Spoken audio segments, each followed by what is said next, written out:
Cycle चलाओ जी भर के, जियो जी भर के। G Mart Cycle Paradise, Hero Cycles के ऑथोराइज्ड डीलर, 66 फव्वारा चौक, उज्जैन।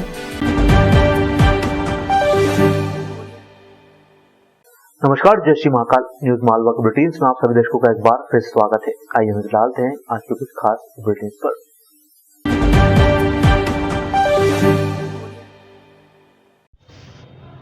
मंगलनाथ रोड स्थित भगवान श्री कृष्ण की शिक्षा स्थली सांदीपनी आश्रम में भगवान श्री कृष्ण की प्रतिमा को गर्म वस्त्र धारण कराए गए। वहीं मंदिर में स्थित भगवान की बाल अवस्था वाली प्रतिमा के सामने सिगड़ी भी जलाई गई। इसके साथ ही उनके भोग में भी बदलाव किया गया है। मंदिर के पुजारी पंडित रूपम व्यास ने बताया कि भगवान श्री कृष्ण बाल अवस्था में यहाँ गुरु श्री सांदीपनी से विद्या ग्रहण करने आए थे। यही वजह है कि यहाँ भगवान श्री कृष्ण की बाल अवस्था के रूप में पूजा की जाती है। शीत ऋतु की शुरुआत हो चुकी है, इसलिए बाल श्री कृष्ण को गर्म वस्त्र धारण कराने, प्रतिमा के सामने सिगड़ी जलाने और भोग में बदलाव की परंपरा रही है।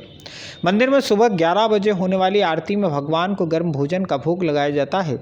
वहीं शाम 4 बजे बाल श्री कृष्ण को गर्म दूध का भोग लगाया गया। ये यहाँ पर क्योंकि कल वैकुंठ चतुर्दशी का है और इसी किंवदंती कहा जाता है कि इसी स्थान पर महर्षि सांदीपनि ऋषि के आश्रम में भगवान श्री कृष्ण से मिलने भगवान महाकाल स्वयं पधारे थे, जिसे हम हरिहर मिलन के नाम से जानते हैं।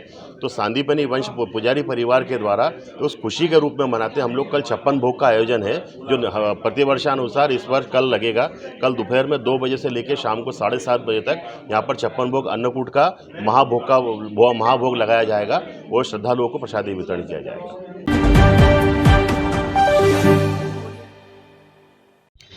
गुंडे बदमाशों के अवैध निर्माण तोड़कर उनके हौसलों पर चोट करने की उज्जैन पुलिस की मुहिम ने मंगलवार को एक और पायदान पार कर लिया है। सरदारपुरा इलाके में रहने वाले बदमाश नन्ना यादव का अवैध निर्माण नगर निगम की टीम की मदद से ध्वस्त कर दिया गया। नन्ना यादव के खिलाफ देवास गेट, नरवर, चिंतामण और महिला थाने में अड़ीबाजी, तस्करी के 15 से ज़्यादा मामले दर्ज हैं।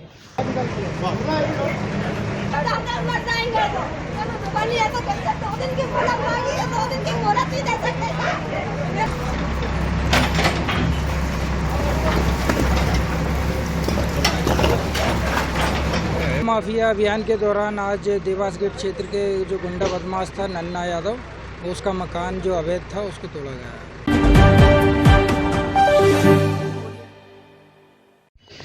उत्तर प्रदेश में मथुरा और अयोध्या को योगी आदित्यनाथ की सरकार द्वारा पवित्र नगरी घोषित किए जाने के बाद धार्मिक लिहाज से देश के प्रमुख 7 शहरों में शुमार उज्जैन को भी पवित्र नगरी घोषित किए जाने की मांग दोबारा उठने लगी है। नई पीढ़ी को शायद ही मालूम हो, लेकिन 20 साल पहले तक उज्जैन के एक संत प्रतीतराम राम स्नेही ने इसी एक मिशन के लिए अपना पूरा जीवन खपा रखा था। देह त्यागने तक भी वे उज्जैन को पवित्र नगरी घोषित किए जाने की अपनी मुहिम में जुटे रहे। अब इसी शहर के एक और संत ने यह बीड़ा उठाया है। निर्मोही अखाड़े के संत महामंडेश्वर स्वामी ज्ञानदास दादू महाराज ने मंगलवार से अन्न का त्याग कर दिया है। इस संत का प्रण है कि जब तक शासन उज्जैन को पवित्र नगरी घोषित नहीं करता और जब तक मां क्षिप्रा को स्वच्छ करने के लिए ठोस कदम नहीं उठाए जाते, तब तक वे अन्न ग्रहण नहीं करेंगे। ये अभी चातुर्मास हम 4 महीना यहीं मां क्षिप्रा के किनारे बैठे भजन पूजन कर रहे हैं। तो मां क्षिप्रा में जैसे हम गंदगी देख रहे हैं अपनी आंखों से, तो चातुर्मास के दौरान हजारों श्रद्धालु इस उज्जैनी में पधारे हैं और इस मां क्षिप्रा की दुर्दशा देख करके बड़े लोग असंतुष्ट हुए, दुखी हुए कि हम तो महिमा सुन करके इतनी दूर से आए हैं और ये नालों में तब्दील मां क्षिप्रा, हम आचमन लेने लायक नहीं, आचमन के लायक भी जल नहीं है। तो ऐसा हमें बड़ा दुख हुआ और हमने एक ऐसा संकल्प किया है कि आज से अन्न व्रत जो है त्याग करके मां क्षिप्रा की शुद्धि के लिए भगवान महाकाल से प्रार्थना करेंगे कि इन सेवकों, शासन प्रशासन, जो भी प्रतिनिधि है उनको अवगत कराए, महाकाल सद्बुद्धि दे और ये नालों में तब्दील मां क्षिप्रा को शुद्धि करें और पवित्र नगरी, अन्य शहरों में, अन्य तीर्थों में पवित्र नगरियां घोषित हो चुकी, मांस मदिरा की दुकानें बाहर हो चुकी, लेकिन हमारे उज्जैनी में जो सबसे महान तीर्थ है, सप्तपुरियों में पुरी है, मोक्षदायिनी कुंभ मेला लगता है, महाकाल विराजमान है, भगवान राम यहाँ है, भगवान कृष्ण ने यहाँ खेले कूदे हैं, पढ़ाई की। उसके बावजूद भी हमारे उज्जैन की ऐसी दशा हमको देख करके ये अनिश्चित काल तक हम आज से अन्न का परित्याग कर रहे हैं।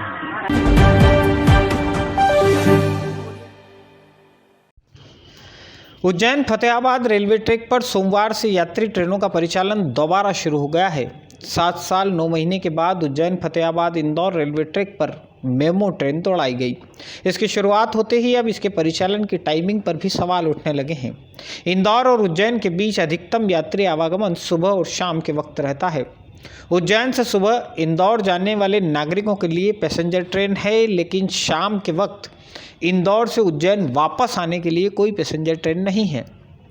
इंदौर से उज्जैन के लिए वापसी में सुबह 8:05 बजे और सुबह 11:10 बजे मेमू ट्रेन उपलब्ध कराई गई है, जबकि इंदौर से उज्जैन के लिए एक फेरा शाम के वक्त का भी होना चाहिए था।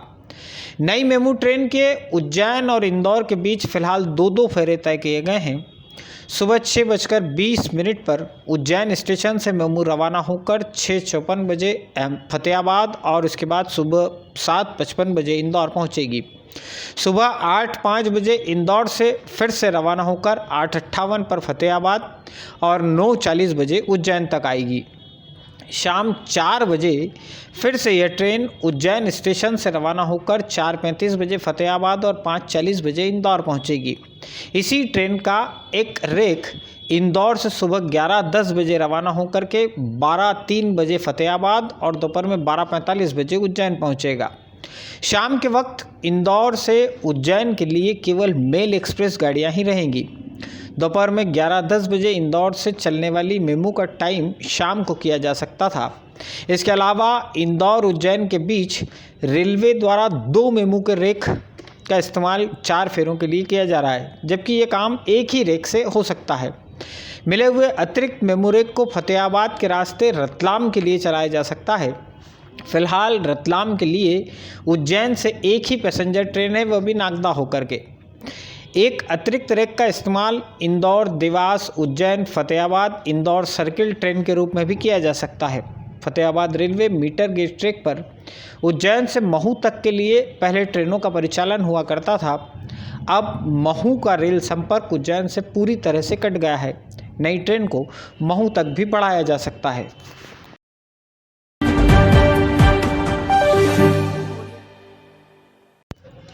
अनिश्चित काल का लॉकडाउन, सड़कों पर सन्नाटे के बीच केवल और केवल एम्बुलेंस और लाशों को ढोती गाड़ियों की आवाज़, शमशान पर बाहर गेट तक जलती चिताएं, हर गली के किसी न किसी घर में रुदन। कोरोना संक्रमण की यह भयावह तस्वीर फिर से नहीं देखना चाहते हैं तो इसके लिए ज़रूरी है कोरोना रोधी वैक्सीन के दोनों डोज लगवाना। उज्जैन जिले में वैक्सीन के पहले डोज का लक्ष्य लगभग पूरा कर लिया गया है। अब तक 2,77,000 से ज़्यादा लोग ऐसे शेष रह गए हैं जिन्होंने वैक्सीन का पहला डोज तो लगवाया लेकिन दूसरा डोज लगवाने नहीं गए। इनमें बड़ी संख्या सरकारी कर्मचारियों की भी है। मंगलवार को कलेक्टर आशीष सिंह ने एक आदेश जारी किया है। अब जिले के सारे सरकारी कर्मचारियों को ऑफिस में तभी प्रवेश मिल सकेगा जब वे वैक्सीन के दोनों डोज की पूर्णता का प्रमाण पत्र दिखाएंगे। मंगलवार से नगर निगम में तो बाकायदा चैनल गेट पर ही हर एक कर्मचारी का वैक्सीन सर्टिफिकेट जांचने के बाद उन्हें प्रवेश दिया गया। आम नागरिकों को वैक्सीन के दोनों डोज लगाने के लिए 18 नवंबर को प्रशासन फिर से बड़े स्तर पर वैक्सीन ड्राइव कर रहा है। 18 नवंबर को एक ही दिन में 450 टीका केंद्रों पर 1,36,537 लोगों को वैक्सीन का दूसरा डोज लगाने का लक्ष्य तय किया गया है। 18 नवंबर के अभियान को लेकर मंगलवार को कलेक्टर आशीष सिंह ने जिले के सभी एसडीएम और स्वास्थ्य अधिकारियों से बात की। हर एक एसडीएम को तय लक्ष्य दिया गया है। सरकारी कर्मचारियों के लिए कलेक्टर ने एक और निर्देश जारी किए हैं। 30 नवंबर तक जो सरकारी कर्मचारी वैक्सीन के दोनों डोज नहीं लगवाएंगे उन्हें दिसंबर महीने का वेतन नहीं मिलेगा।